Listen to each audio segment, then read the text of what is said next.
ক্রেতারা অভিযোগ 12 মাসেই করবো। সরকার তো কোনো পদক্ষেপ দিকে নিচ্ছে না এখনো।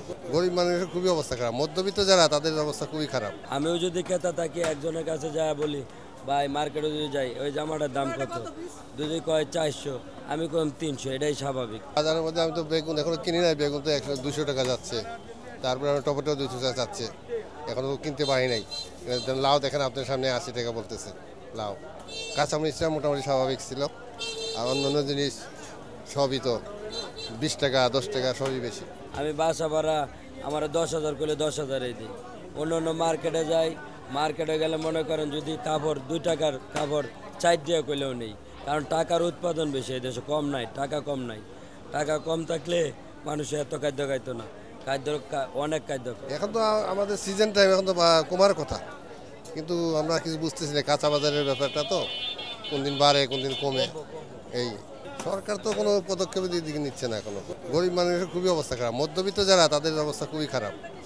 যারা নিম্নবিত্ত তারা বড় লোক তাদের তো কোনো সমস্যা নাই। ক্রেতারা অভিযোগ 12 মাসেই করবো। যেমন আমিও যদি ক্রেতা থাকি একজনের কাছে যায় বলি ভাই মার্কেটে যদি যাই ওই জামাটার দাম কত, যদি কয় 400 আমি কম 300, এটাই স্বাভাবিক। আমাদের তো বাজার ধরেন না, আগে 500 টাকা 600 টাকা নিলে বাজার হয়ে যায়, 1500 টাকা নিয়ে কোনো কুল কিনারা করতে পারি না। হ্যাঁ, অভিযোগ বলবোই, আমি তো আপনারা বলছি যে ক্রেতারা অভিযোগ বলবোই, এটা 12 মাসেই বলবো। কারণ এই আপনার যদি এলাউডা কাকার যদি 70 টাকা দিয়ে খাওয়ার যদি মনে করেন না খাওয়ার মতো হইতো তাহলে কাকা কিন্তু নিত না।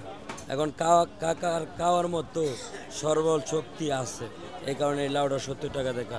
আপনি কাকারে প্রশ্ন করেন, জিজ্ঞাসা করেন, কাকার কাছেও টাকা আছে, নাই যে কোনো শব্দ নেই, সবার কাছে আছে, হয়তো বাহানা করে। এটা হলো আমরা দেশের নিয়ম। আর নাইতে আমরা 80 টাকাতে গরুর গোছ 800 টাকা কেজি খাই না, ইলিশ মাছ 1600 টাকা খাই না, সবাই খাইব না, না খাওয়া যাইব না। টাকা করতে এই দেশে টাকা উৎপাদন হইতে, এই দেশে টাকা কয় হইতেছে।